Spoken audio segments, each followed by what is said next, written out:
Sound iko sawa? Ndugu yangu, sound iko sawa? Yeah, I'm okay. Okay. Is it audible? Good. Good. All right. Welcome to today's program. Leo ikiwa tarehe 4 mwezi wa pili 2026. We are hosting one Francis Tome ambaye baada na trend courtesy whatever happened at the Senate, and we are here to know more about Francis, as much as we want to know more about whatever was being mentioned at the Senate and other things. So my brother Francis, maybe tunaweza anza na introduction. Yeah, good afternoon, the great people of Bungoma and beyond. My name is Francis Tome, as has been said by Bwana Edu, aka Ikuikue. Previously, I was the principal clerk assistant in the Bungoma County Assembly, tasked with the managing committee services. I exited the service of the County Assembly way back in 2022 for reasons that are obvious, but those who may not know, perhaps I can revisit. Sure. Simply political issues that led to my the termination of my employment. We've been in court for a very long time, since 2022 to date. I have won all the cases against my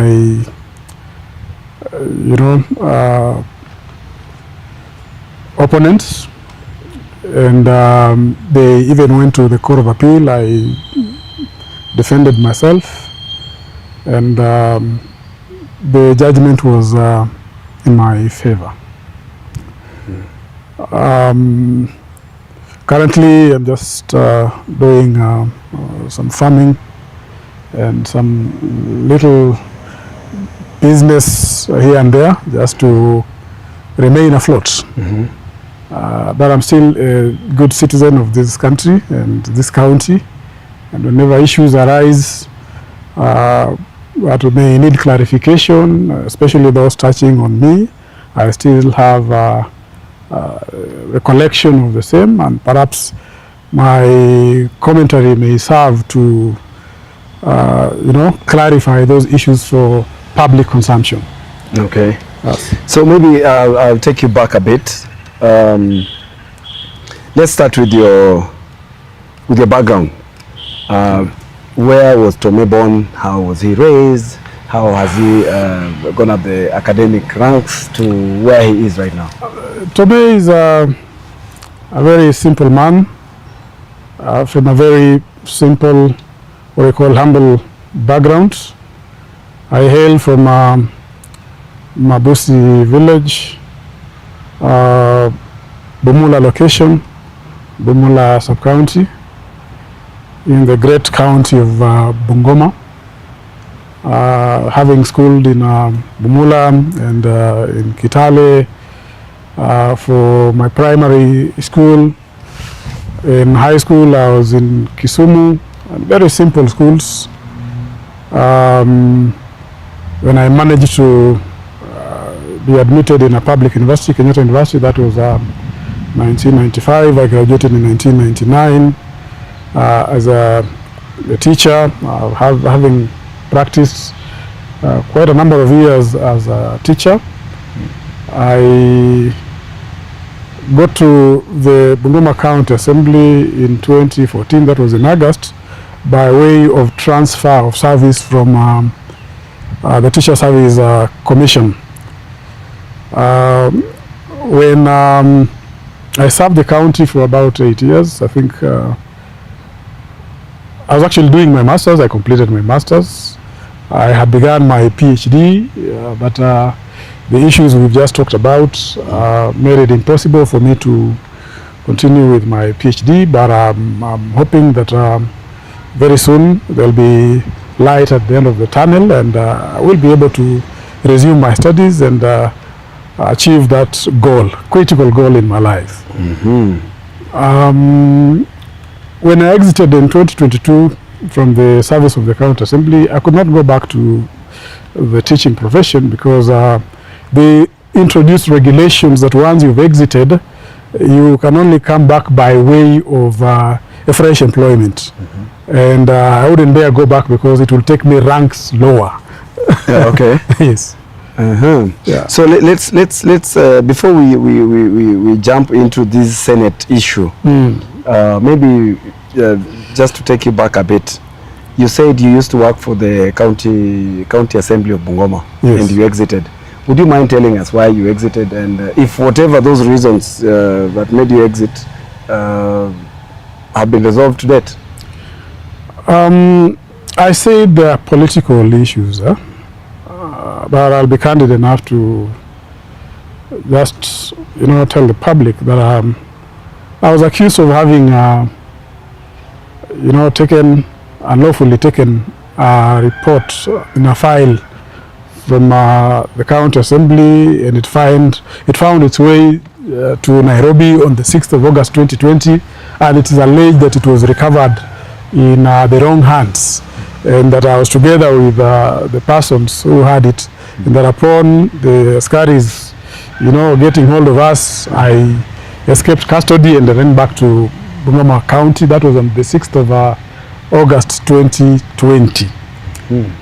Those are allegations. And they remain allegations. If you would allow me just a few seconds. Please. Because I went to court and told the court that, you see, on the 6th of August 2020, they alleged that they arrested me in Nairobi. Whereas clearly evidence points to the fact that on that very day I was in the County Assembly of Bungoma executing my lawful duties. The persons you say that were arrested with the file were not arraigned in any court of law. They were not. There's no single OB, in any police station in Kenya in respect to that allegation.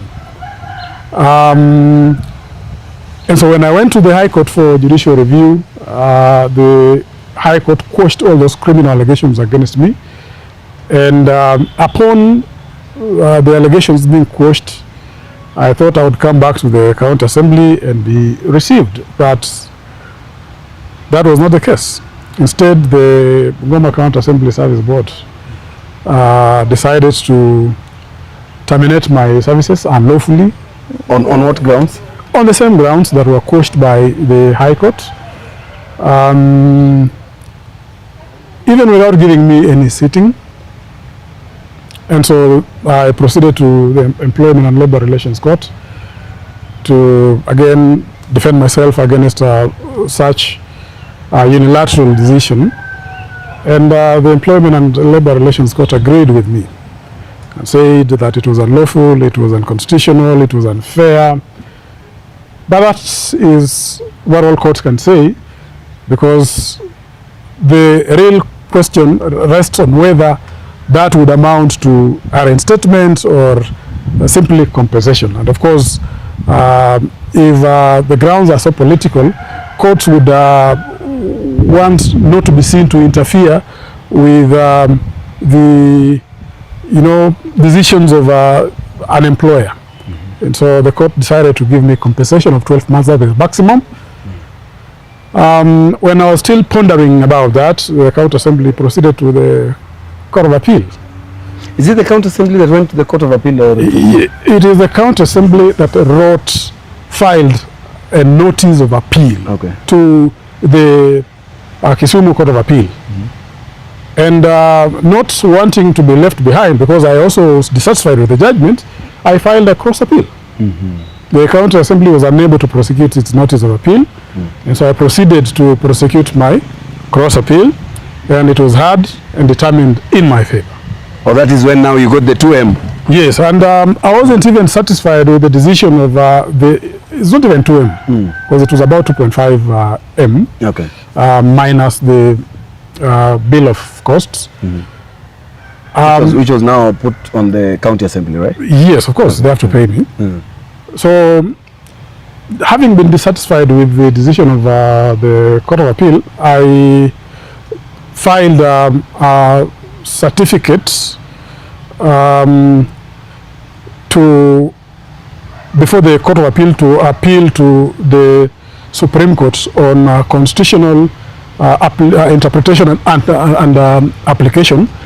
I wouldn't want to go into the substance, but simply challenging the judicial discretion being exercised without constitutional values, and that amounts to a constitutional interpretation and application. The matter is before a 3-judge bench, and I'm hoping an outcome will be out soon, allowing me to proceed to the Supreme Court, because I want to really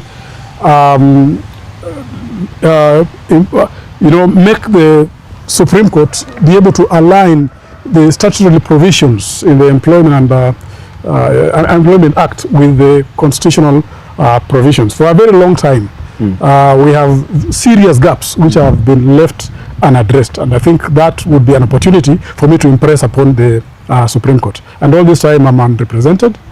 I am not an advocate of the High Court.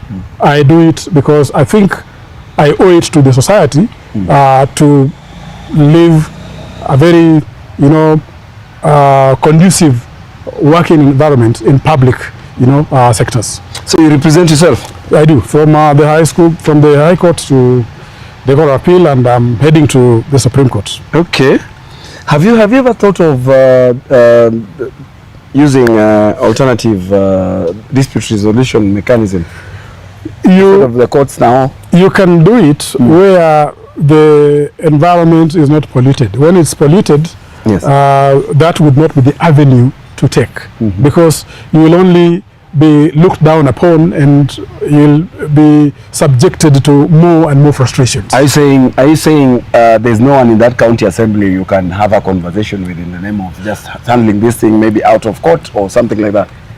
I have tried several times, and I look at the attitudes, and I look at the actions, and that informs you that you will hit a brick wall. So you'd rather not go that direction. Let the courts vindicate you. Okay. Yes. So ladies and gentlemen, we are live on Ikwe updates. Kama kawaida mnajua si huenda live on both channels. We do go live on Facebook and YouTube concurrently, and that one gives you, our viewers, an opportunity to decide where you want to watch us from. And yes, today we are here with Francis Tome, the man who is currently trending for the 3.68 in quotes Christmas tree claim at the Senate. But before we get to that one, I just wanted to understand him more, a bit of him, so that you and I know exactly who Francis Tome is. Yeah. So Francis, after the assembly, you switched gears. Yeah. Ukakuwa mwananchi wa kawaida. Yes. Then you started doing your things. Yes. What would you be doing right now? What are you doing right now? Oh, I'm into sugarcane farming. I'm also a small-scale farmer doing broilers, which I sell to the local market. And with the grace, I am surviving, and that has seen my children, access education to the university level, and I'm grateful to God for that. Yeah, okay. Yes. All right. Then one day you just realize that you are becoming a topic at the Senate. Yes. Perhaps before I go into that, yes, it will be good for public consumption to understand issues of Imprest management. All right. A little bit about public finance management, so that we now set a clear grounding for the discussion. Yes. Now, if you look at Article 201 of the Constitution of Kenya 2010, as read together with Section 196 of the Public Finance Management Act, we have principles of, public finance, management of finances, issues of accountability, openness, transparency, and ensuring that money that has been assigned for a particular purpose is spent prudently, lawfully, and for that particular intent. Yes. Now, if you narrow down to Section 68 of the Public Finance Management Act, obligation is placed upon the accounting officer. In the case of the county, we have the chief officers, and then in the county assembly, we have the county assembly clerk, to be the officers to manage public finances on behalf of the public. Now, if you move to the Public Finance Management County Government Regulations 2015, we have Regulation 93 and I think Regulation 94, which imposes the duty to imprest holders to ensure that they have surrendered imprest within 7 days upon completion of the activity in question. So I was in the county assembly as a principal clerk assistant, and I was entrusted with the responsibility of seeing to it that members of the Public Administration and ICT Committee then, together with leadership from the county executive, proceed for a benchmarking visit to Mbale in Uganda in respect to waste management, and it was so much in respect to the management of waste within the municipalities in Bungoma County. So upon that exercise, upon the completion of that exercise, and aware of the obligation placed upon me, I surrendered that imprest to the executive by way of the beneficiaries signing receipt of the monies in terms of TSA, Traveling and Subsistence Allowance. 16 members of the county assembly and 6 members of, 6 staff members of the county assembly, including the clerk of the county assembly. There was an overpayment to me of about 600,000. I directed the bank to reimburse that money back to the public coffers. During that imprest exactly, upon completion of that exercise. Upon completion, okay. Yes, and what I'm talking about is well documented, including the receipts that I used to print documents, that members used for purposes of, carrying out that particular exercise. So I surrendered those documents. The bank authenticated by way of its rubber stamp. Monies were paid in the respective bank accounts of the MCS and staff members. And this being an exercise that was organized by the executive for purposes of policy formulation and regulations, it was upon them to generate the necessary documents to come to the county assembly for consideration and approval to support that expenditure for the surrender to be complete. Why wouldn't someone from the executive pick the imprest?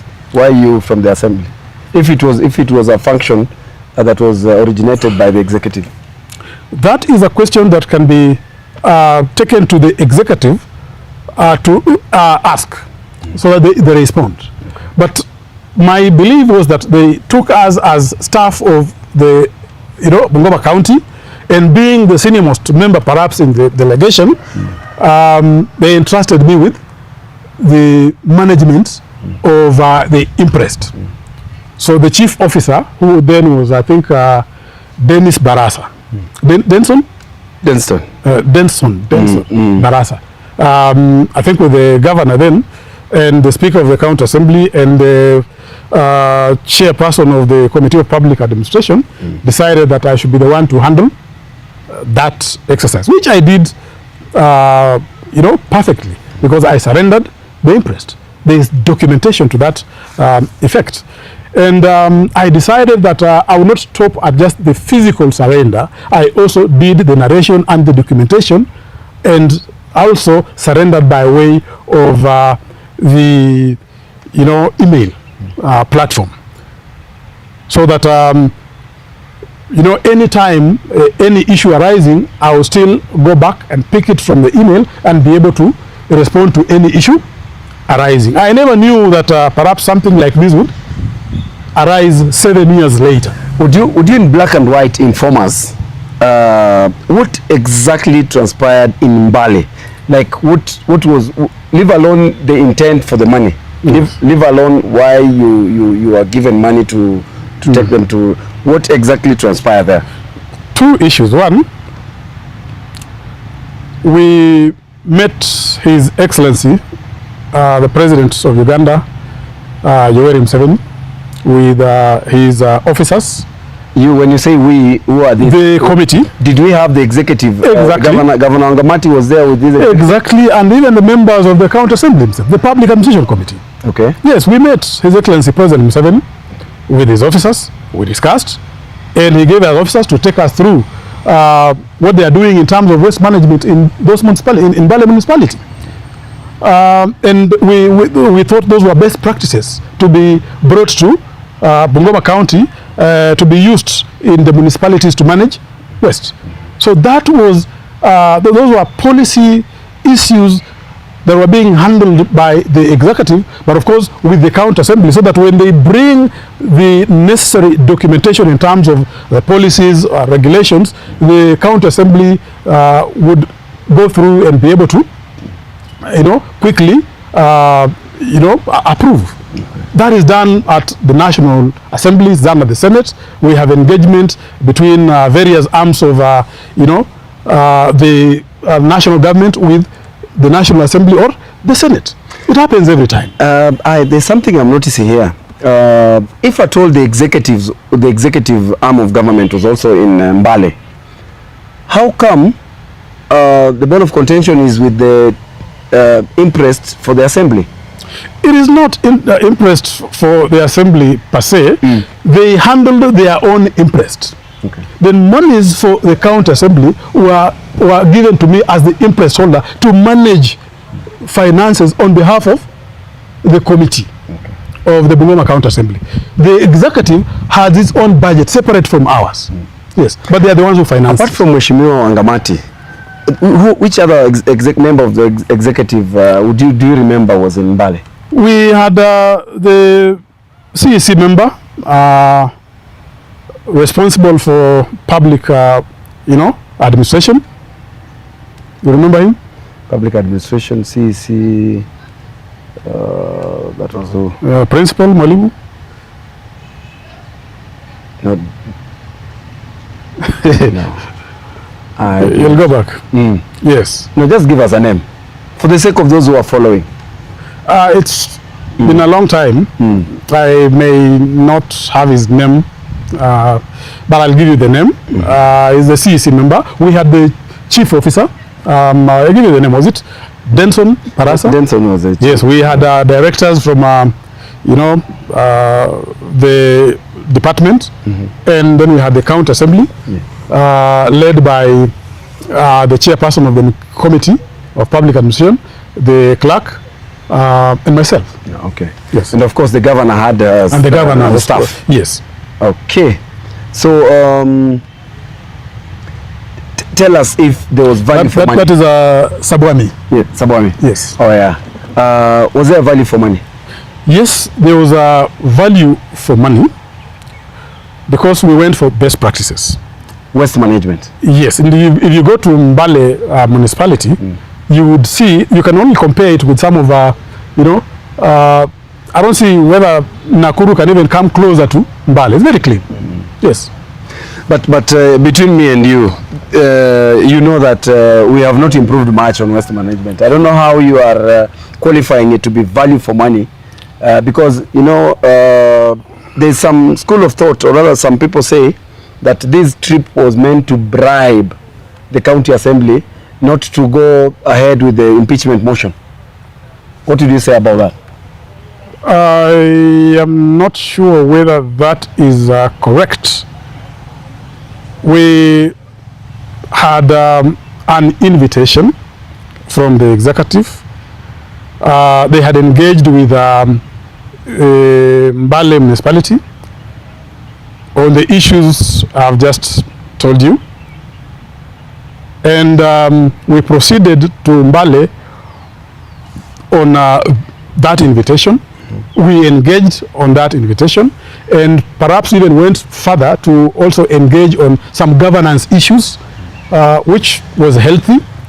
And we expected that a report would, not really a report, but policy documents, regulations and all that would be forwarded to the county assembly, so that approvals will follow. Yes. And then implementation will be done. But the problem with this government is that you can do very good things, but implementation is zero. Some of these things are actually just kept on in the freeze. According to you, Francis. In the fridge. According to you, Francis. Yes. Do you think you satisfy the auditors when they came to look at your Imprest? Yes, we did. Do you have any proof? Yes. Normally after okay, now this one will also help us understand the matters Imprest. Yes. After the auditor visits, how do you know that you are clean? One, yes, I have not seen any audit report in respect to Mbale benchmarking trip. I have religiously looked at the audit reports. I have not come across that. Perhaps if you came through one, you may perhaps inform the public about it. No, I haven't. But then I'm just wondering, normally, after you've been audited, would there be any document or anything to show that now Francis or Edu is clean? There are no audit queries, or you will wait for audit queries to know that you are clean, or you are not clean? We have audit queries that are raised and responded to, and the matter dies there. During audit? Yes. Okay. Auditors come to the county government of Bungoma, they come to the county assembly. Yes. They go through, the audit trail, the narrations, the documentation, and where there are gaps, they would give you time to look for the attendant documentation, bring up the narration to be able to respond to those queries. Where you fail, those issues find their way now to the Senate. So Yes. in this case, what do you think was, apart from just calling it political, in quotes, would there have been an error, or what do you think happened? I tend to think there may have been an error because I surrendered. That I can say with a lot of certainty. I surrendered. The problem may have arisen when a question of Christmas tree planting arose. I think that was the audit query, right? Yes. And the officers charged with the management of the Imprest were not diligent enough to comb through documents related to Christmas tree planting. right? Instead, they mixed up issues, picked documents in respect to Mbale benchmarking trip, and put them on audit issues relating to Christmas tree planting. So when such documents are before the Senate would think that this 3.689 million was the interest in respect to Christmas tree planting. That is a mistake by the county executive. Yes. Okay. So for the sake of maybe other county employees who are watching, what would be your advice? Because now it looks like once auditors visit you, you live in a limbo. You do not know what next until one day someone ambushes you with something. Is there a way that you can satisfactorily do something, this process to its conclusion, so that there are no surprises beyond there? I told you section 68 of the Public Finance Management Act establishes accounting officers to manage public funds. In this regard, in the counties, we have chief officers. And in the county assembly, I said we have the clerk. He's also an accounting officer. It is upon those officers to ensure that any imprest issued to any public officer is surrendered within the requisite time. Documentation, narration, and anything that would help to account for that particular imprest on behalf of the public. Prudent use, accountability, transparency. So what should be done? The chief officer has the directors under him. These directors have finance officers under them. And then we have clerical officers down there. Yes. So there should be a coordination from the junior officers all the way to the chief officer to ensure that documentation to support any imprest is availed in good time. And if it's not availed, we have administrative action that can be taken against the imprest holder, including but not limited to surcharging, recovery, and etc. You see? So that if any query has been raised and you think you have to respond to it, you must respond to it. You have to task your officers to bring those documents. These things are done months before the visit to the Senate. So that at that level, the chief officer in charge should have the details at his fingertips. The directors should have those details at their fingertips. Any single document required must be availed and it must be attached to the imprest. Audit. Now, auditors are visited. Yes. Tell us what should happen. What do you mean? I've said now after the imprest issues, rather you've taken imprest, you've surrendered, and then one day auditors move in, right? Yes. They've come to check on you. They're paying you a visit. Now they ask for questions. Then afterwards they exit. What should a county employee do to ensure that there are no surprises? Because once the auditors leave, I'm sure they don't tell you there and then that you are clean. Auditors will come in and in the accounting language, I would say they'll give a qualified opinion. Okay. Right? Yes. Qualified opinion, meaning that they are giving you time to go through the issues they have raised so that you are able, if there are any gaps in terms of the narration and the documentation to support the imprest, you will be put to task. You are given a number of months to respond to that. They will come again. They will go through the documentation. And if they think you have not been able to support, to, respond to their questions, it becomes an adverse, issue, which is escalated to the Senate. And even when it goes to the Senate, you still have several months to assemble your team as a chief officer, as an accounting officer, to be able to respond to that adverse, issue pointed out by the auditors. Oh, meaning after the auditors visited you, no one has ever come to you again after that?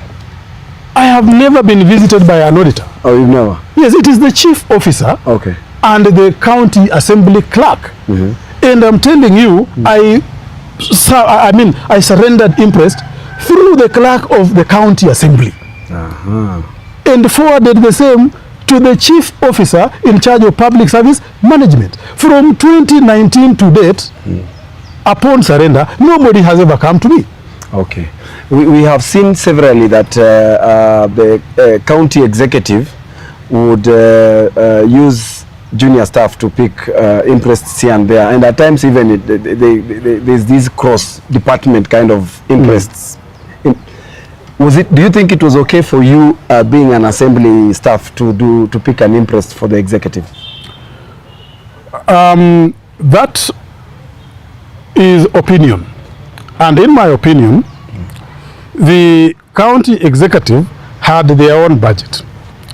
They wanted to engage with the county assembly in terms of perhaps policy formulation and implementation on the subjects I've just said. So in their thinking, they were of the view that they would rather manage their budget for that particular exercise, and the county assembly, even though money comes from the executive, should also be able to account for its own use of that particular money. You see? Yes. So I don't think there is anything wrong. What would be wrong is if the same is not accounted for. That would be, the biggest issue. But if it was accounted for, I don't see why that would raise any eyebrows. We have seen EACC follow up on some of these cases, and we even have witnessed some of our county staff being surcharged. Do you think it would be fair for EACC to come through and say, now, you guys, you either be surcharged or you face the courts? Do you think it will be fair? I have invited the EACC myself by way of my legal brief to the EACC, providing the documentation, providing the surrender, providing everything else. I am confident that if the EACC thinks that that is an issue worth their consideration, then I will be available, I'll be willing to assist them in their interrogation, and of course await the outcome of that interrogation as any other member of the public. Yes. Okay. I notice here someone saying, so if you surrender to the clerk, so it is, should there be audit queries, the clerk should be part of the people who should be assisting you in answering questions? If the time arrives and the presence of the county assembly clerk is required, he has the documentation, he has the surrender. At this time of this visit, are we talking about the current clerk or Musongo? No, we are talking about the office of the clerk. The clerk. So it the is clerk, not about the person. Yes. The person who holds that office, and I hold him in high esteem, will be the one to respond to those issues. No, but the time unless now the time their culpability issues, now those will be narrowed to the person who was in office. Who was but in office if then? it was an issue of, yes, it is an issue of the office accounting for the same, and it was accounted for, the current holder would do it on behalf of the county assembly. Okay. All right. So before we go to questions, wale wanatufuatilia followers, Maybe you can just tell us a little bit about, because in your write-up in defense, the one you posted the other day, you mentioned about the smart city petition. Would you please tell us something about it? That was speculative. I have to say that was speculative. And sometimes when you are shocked with news that is trending there and is touching you, of course you would want to, catch on, any straw. Yeah, but what I said was that I am a public spirited person. I exercise my constitutional rights either in my defense or in defense of the public. And this is not the first time I am in the corridors of justice with petitions on various issues relating to the public good. Coming to the so-called smart city, Article 62 of the Constitution describes what public land is. Public land under Article 63, I think 64, Parliament enacts, the law to regulate use of public land. In this case, the land in question, and I've seen a number of petitions, people talking about just one parcel of land called Kiwanja Ndege.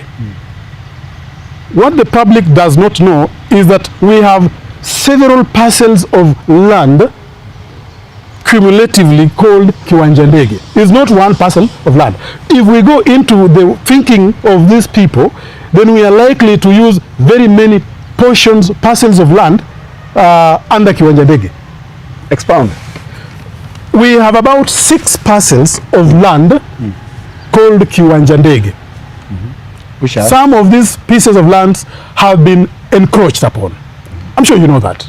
I know, just for the sake of our viewers, yes. Maybe you can just mention the 6 parcels of I will go into my petition to fish out the parcels of land. Of course, I do not have the kind of brain that would cram those numbers. But I can tell you that we have parcels of lands registered. 1, 2, 3, 4, 5, about 6 of them forming what we call Kiwanja Ndege. So it's not that piece of land that I've seen in the petition by a former legislator and a petition by Zakaria Barasa. They are talking about one parcel of land. We have several pieces of land. But that aside, coming back to your question, Article 63, 64 on law on use of public land.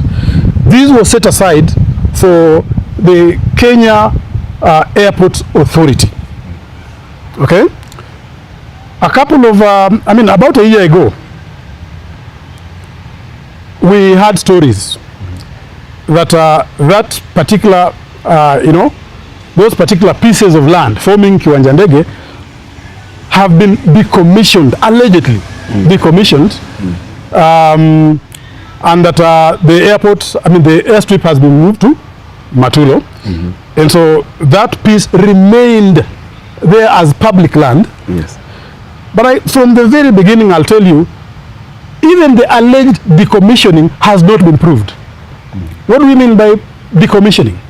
Decommissioning is Kenya Airport Authority ceasing use of that particular land as set aside by the law. Right? Then the national government will move in by way of decommissioning, right? Yes. And for us to know that decommissioning has taken place, it has to be in the Gazette notice. So I'll ask you a question. Have you seen any Gazette notice talking about decommissioning of the so-called Kiwanja Ndege? No. It is not there. So if decommissioning evidence is not there, how will we know that it ceased being used for Kenya Airports Authority? Number two, even if that piece of land, public land, has allegedly been decommissioned, we have other legal processes that ought to be undertaken to change it from the previous use to the intended use. Yes. It is still public land, but was set aside for this particular purpose. Now that you have said that it is no longer under this particular purpose, we want to put it to this particular use, we have to call in the National Land Commission. Okay? We have to do public participation. Okay? Then we will have other organs of the government coming in by way of, for example, environmental impact assessment. If you want to do a housing project here, how does it impact the environment? Two, how does it impact the county spatial plans? And so forth and so on. We have a right as the public to say whether we welcome this project or not. Right? Yes. It cannot be imposed upon the public. Because somebody will say, but this land belongs to the national government. You know, we have no say. I would say to that person, please, whoever you are, however high you are, read the Constitution. Okay? Yes. Who is the public? Who is the national government? Is it the president? Is it the cabinet secretary? It is the people of Kenya. And the people of Kenya are the public, and they have a say on the use of that particular piece of land. You get me? So none of those processes has taken place. Then we see them, they have fenced that piece of land. We have seen court orders. They have been, stepped upon, disregarded. You know, courts are useless because they are issuing orders that, the government thinks, it cannot respect. That cannot happen in a democratic country. And so what I have done, yes, other petitions have been taken to court in respect to, just the use of that particular, land, seeking temporary orders and so on and so on. But we do not have a petition that specifically engages the Constitution on issues constitutional interpretation and application. From decommissioning all those articles all the way to Article 66, 67.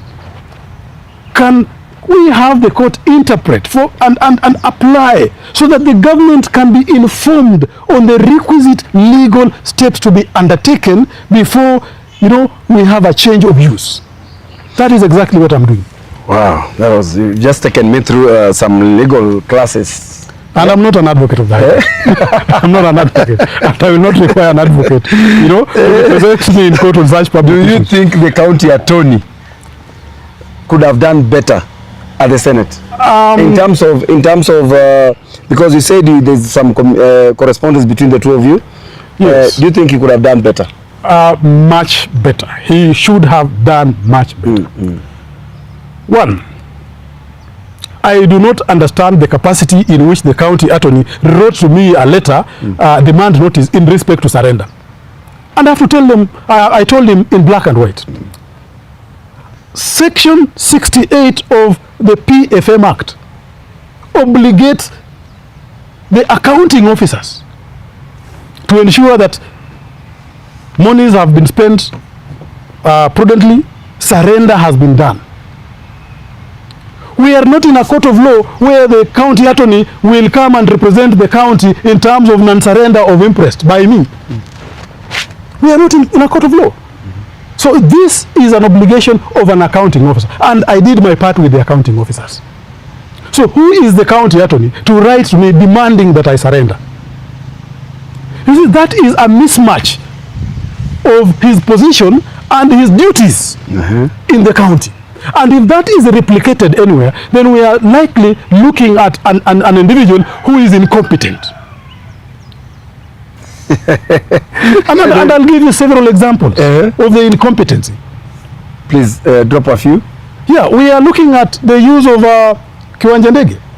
As a county attorney, you need to be the advisor, the legal advisor to the governor. So when the governor comes out and says this is a national land, we are not responsible for it. Do you have a legal, a county attorney in this county? Does he know the responsibility of county even to lands that are allegedly national? This land is public land, of course, in the domain of the national government, but it sits in the county government. Are you saying that you are hands off? Don't read the law. Read your own, even, special plans, your regulations. Read the County Governments Act. Read the Constitution. It takes you just a few minutes to, equip yourself with the knowledge to understand that the people of Bungoma are looking upon you as the governor to be their defender and to ensure that if there are any changes in terms of a facility, a land sitting in Bungoma County, you ensure that the legal requisite steps are undertaken. You're not seeing that. Mheshimiwa Mgmt said that this is political. What's your thought about it? I am not a politician. I am not a politician. Which hand? And to that extent, yes, I cannot support or deny the sentiments by Wangamati. I think when he said it's political, he mentioned a number of issues related. No, he went political. To him as a politician. Since you said you're not a politician, and he went too political, we would want to go straight to comments. So ladies and gentlemen, we are live on the Quick Way Updates, Facebook and YouTube concurrently. Tunawaletea Francis Tome ameongelea mambo mingi. So we will go to comments by those who are following us, and if you're still following us and you still have a question, just ask, because we have just like 10 minutes to read through the comments, and I'm going to read only those that are objective and that are relevant, right? Okay. Renson Waliaulama Uka says Francis Tome was a teacher at Cheoyet High School. Renson Omsa Wastuma anasema anasema 29 cases, 2019 cases. This was a 2019 case? Yes, 2019. All right. Daniel Itulo anasema, I ask myself so many questions but I don't get answers. Why should our leaders not provide us with prudent resource management? You are paid by citizens. Just a minute. You are paid by citizens, but you still can't stop stealing from the same public. Have you ever asked yourself how you would feel when you do to the vulnerable is translated back to you? I don't know if that is directed to you, but I think you can react to it. I am struggling to make sense of the question, but I think in public interest, I would want to fashion it in a way that the public can consume it. That we are bestowed with the responsibility of managing the affairs of the county by virtue of being a government. And we've just talked about Chapter 12 of the Constitution, Article 201, public finances, the management of those funds, the prudent use of those resources availed to public officers, transparency, accountability, the issues of surrender and all that. So that if you do not surrender and there is no evidence of surrender, accusations arise that then you misappropriated or stole the funds. And to me, anybody who misappropriates or, steals public funds belongs to jail. I mean, we are doing damage to our own children. Okay. Oteba anasema, how did the Imprest you are holding turn out to have paid for the Christmas tree in 2019 for the executive, yet you are working for the county assembly? I think Oti may have joined belatedly, but I will recast that. Yes. We had an invitation from the public service management, the county executive, engaging the public administration committee of the county assembly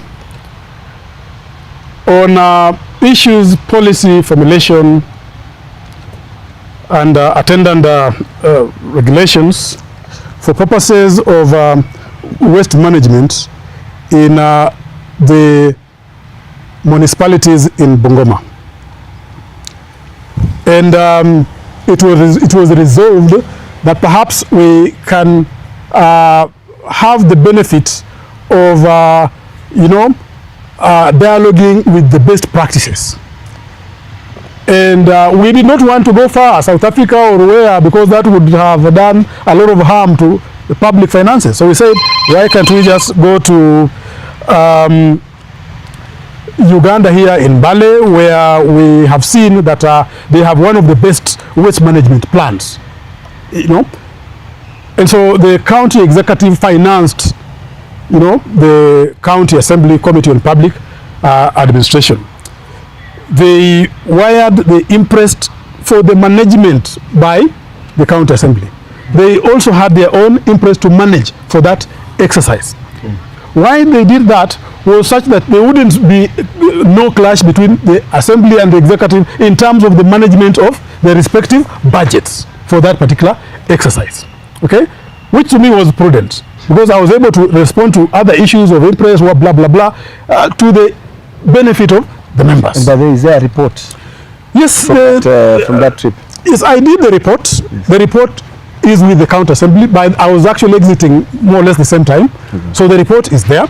And there was another report that was supposed to come from the county assembly, county executive, by way of the draft policies. Okay? Okay. So that the county assembly will then, approve, consider and approve. Yes. All right. Emmanuel Bukura anasema, there are allegations that during your time, 6 MCAs probed for irregular tender worth 144 million. What role did Mr. Tome play to oversee the procurement? Why was the assembly interfering with procurement processes? I think you will allow me to respond to it by saying yes, that I think the viewer and the listener does not have the facts about Tome. Tome was the principal clerk assistant in charge of committee services. Issues management of public finances in the county assembly are in the docket of the county assembly clerk. And I'll be doing myself a huge disservice to try to respond to issues that can only be responded to by the clerk. Okay. Moses Wabomba, you have just mentioned Danson Baraza. Who was he by then at the county, and which role did he play? I think that one we can okay, that one we can do away with. Yeah. It looks like people here want to know more about Denson. people seem not to have understood his role. Yeah, but just for public consumption, yes, to make them understand better, Denson Barasa was the chief officer handling the docket of public service management, and I think he also exited last year. Yeah, so I don't know whether there is any question about him, and if there is, I would not be the right person to respond to that. And there's this question. I think you'll just have to respond to it anyway. Although it looks like it's a statement in your support. Why has these queries not not known all these years? Like why haven't they come up before? I'll respond by saying this. The office of the Auditor General is by and large referred to as the mortician. You deal with issues that are more or less, you know, water under the bridge. It's like, you know, you're operating on a dead body. Money has been spent, but you're simply looking at how it was spent. You cannot reverse the expenditure. Okay? But always, if these are so adverse, there'll be consequences, so that, you know, issues of recovery and all that can happen. Yeah. Normally, they're supposed to be like, they're supposed to be like 3 or 4 years behind. So that when we are talking about 2019, I am expecting that by 2021,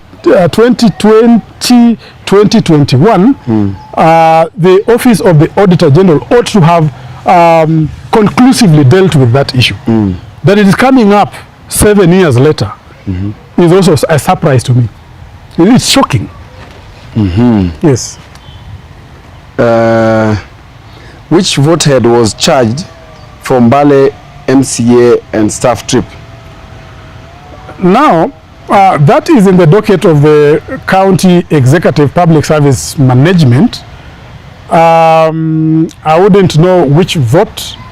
What I know is that the County Assembly Committee on Public Finance, on Public Administration, was facilitated and had a trip with the county executive on the subject that I have just discussed. And I'm saying that is not only specific to the Bungoma County Assembly. If you look at the national government, we have committees of the National Assembly, committees of the Senate, engaging with constitutional bodies, engaging with independent organs of the national government, having, you know, some benchmarking trips, having some symposiums, having, you know, some sitting somewhere to be able to address specific issues before they are brought back to the county assembly or the national assembly by way of a regulatory framework for consideration and approval by either the National Assembly or the County Assembly. So it is not unique to the County Assembly. Okay. Did you write your own back to office report of the said benchmarking trip? That is a question you just asked a few minutes ago, and I said yes, a report exists. No. Okay. I think this one is back to office report. Is it the same? Yes, because when you go out as a committee, in this case, even though it was an exercise of you know, engaging, you know, consultative engagement with the county executive, I was expecting more of the draft policy framework being brought to the county assembly for consideration and approval. But in this case, I went an extra step, prepared a draft report, and when I left the county assembly, it was still there. So it was upon the county assembly to table it. And if they ask me, and perhaps they lost it, I will still go back to my email and get it. Just the same way I went to my email and retrieved all these documents. Because I normally do my, you know, work by way of, you know, email. I keep them in my email so that I can always retrieve them for ease of reference. Okay. Yes.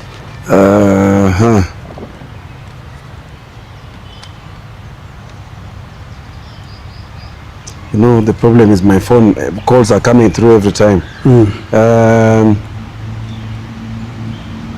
Still, this is a question still on the back to office report.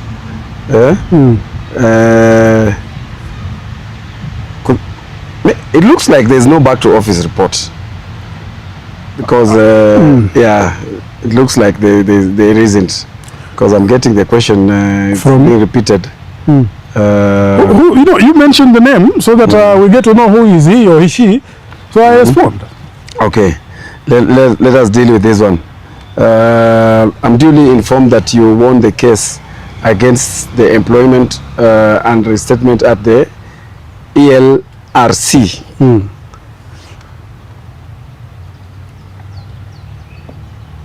At the court. I'm getting interferences here with the calls.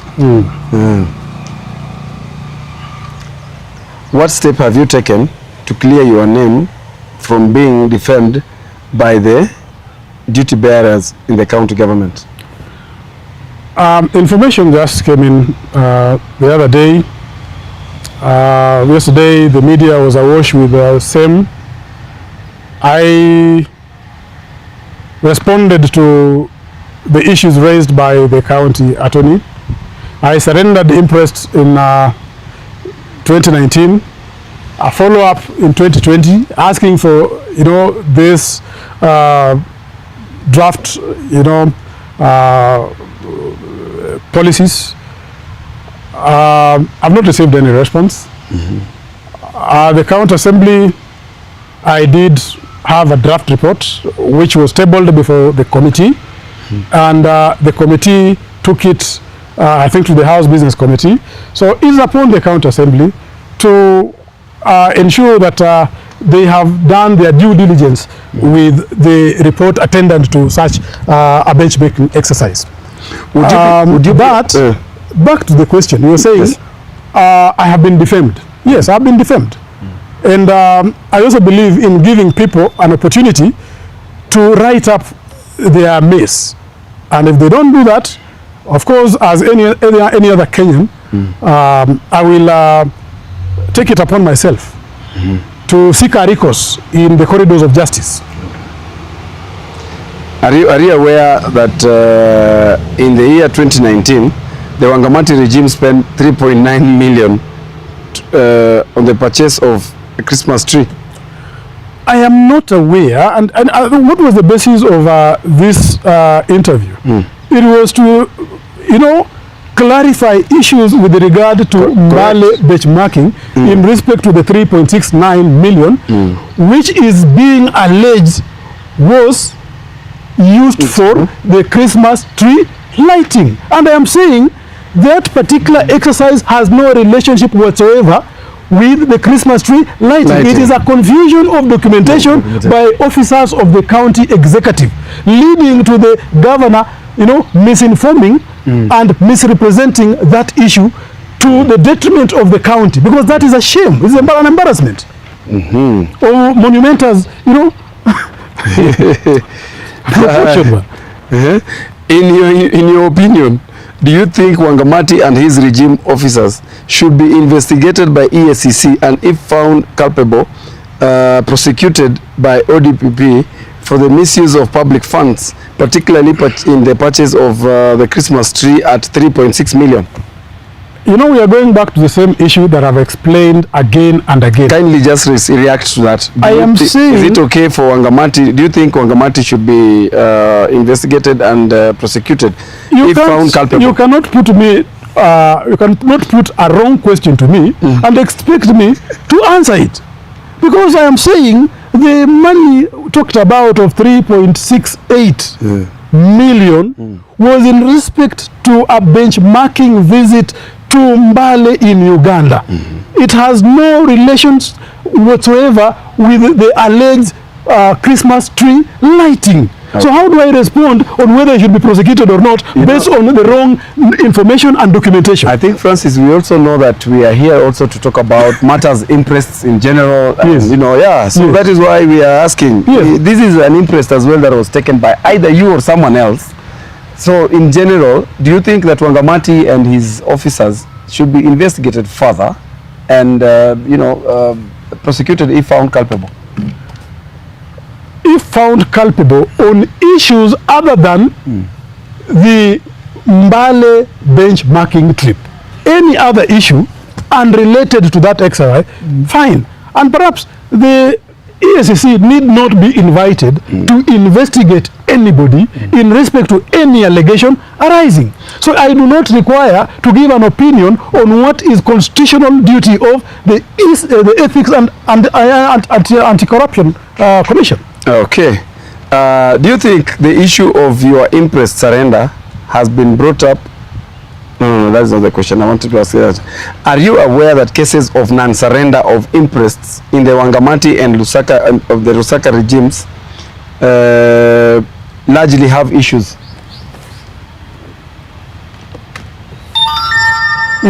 Would you comment on that? I have not.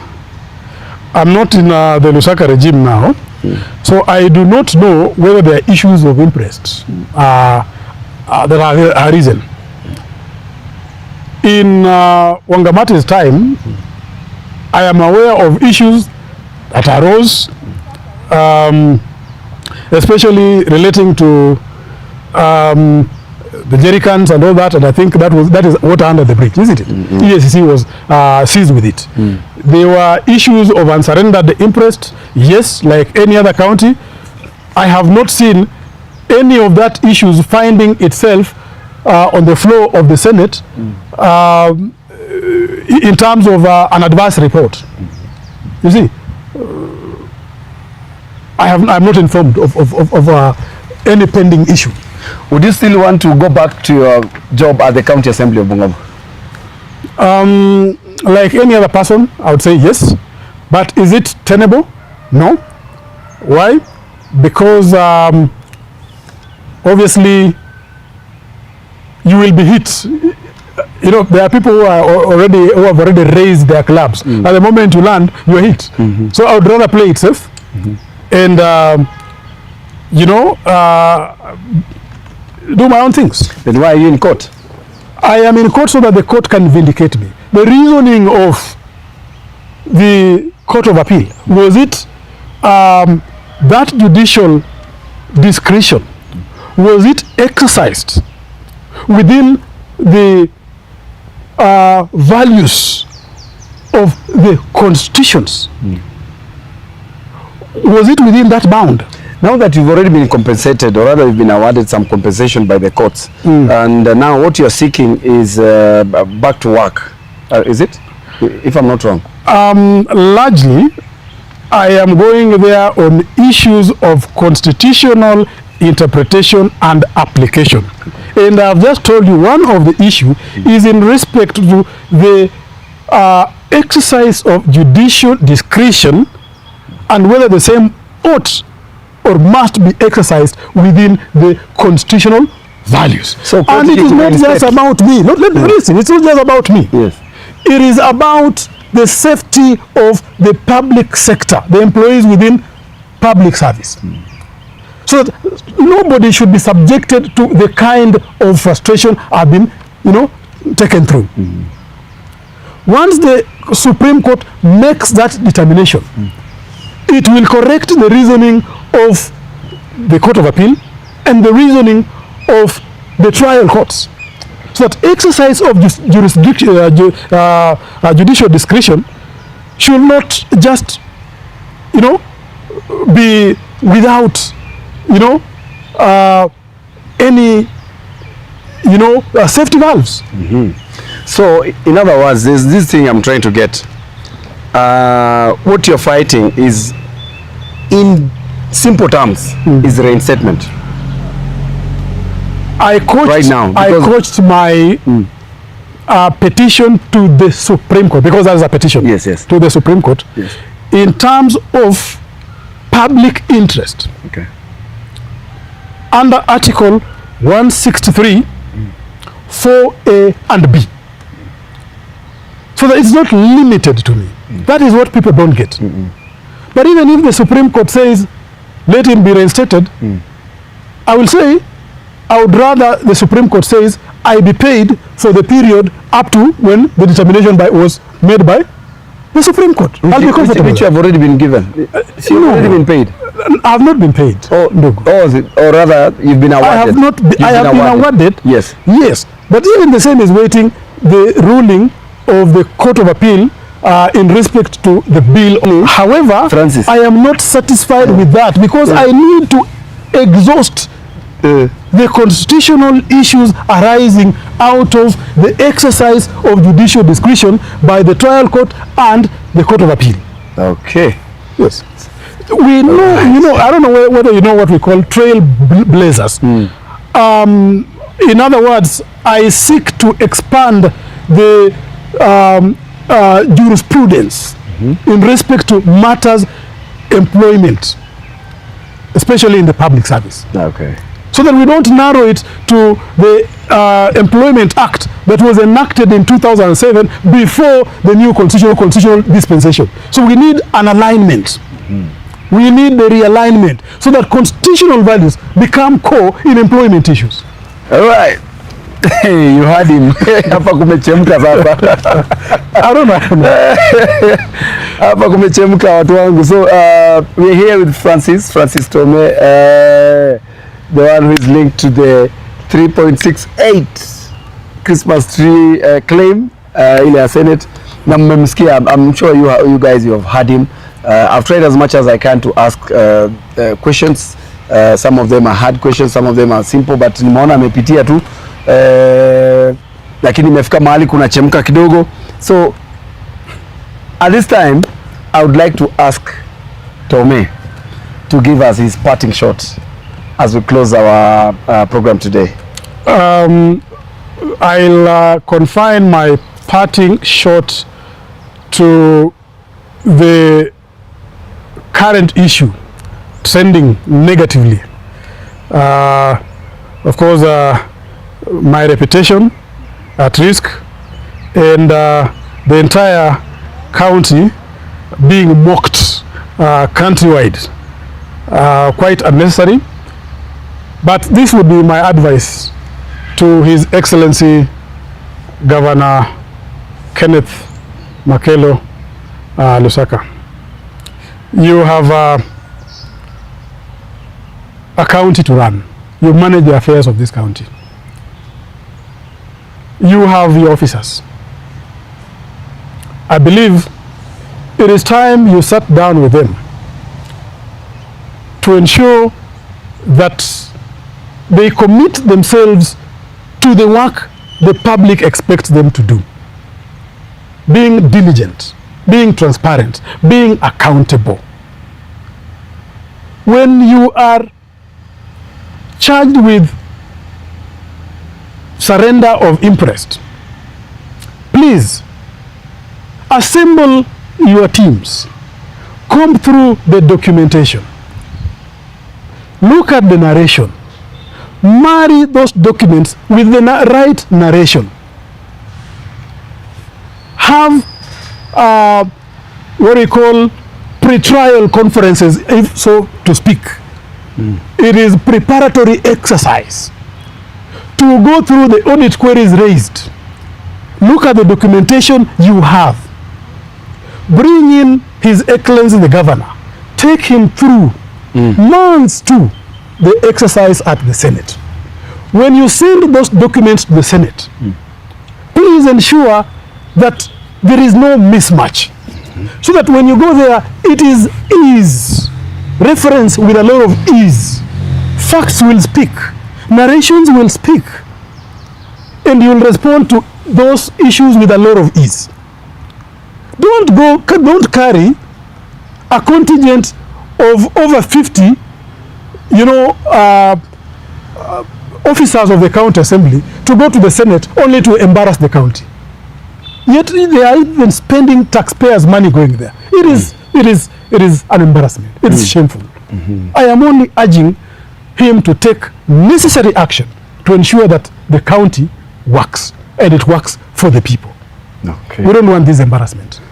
And if it requires me to respond to any issue, I am a citizen of this county.